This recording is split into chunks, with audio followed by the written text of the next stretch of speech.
bagong silang na sanggol inabandona ng sariling ina sa loob ng CR ng isang gasolinahan. Naritong news scoop.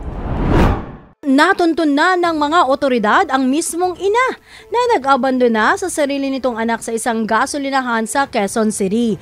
Ayon sa himpilan ng pulisya na malapit sa naturang gasolinahan, nagsabi pa ang babae sa kasunod nitong magsi-CR na sana na huwag gamitin ang banyo dahil madumi at nireregla raw siya.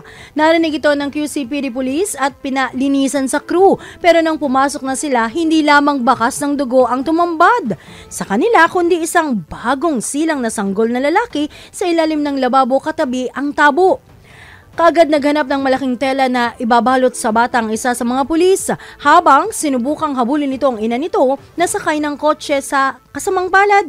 Hindi nito nahabol ang mga ito. Bukod dito, may nakasalpak pang tissue sa bibig ng sanggol. Mabilis namang rumesponde ang mga rescuers para maasistihan ang sanggol at madala rin sa ospital. Sa pagbabacktrack ng mga pulis, maraming hininto ang gasolinahan ang babae. Patuloy na bumubuti naman ang kalagayan ng sanggol na pinangalan ng Baby Malaya. Sasampahan ng mga pulis ang kasong abandoning of minor ang ina ng bata at mga kasama nito.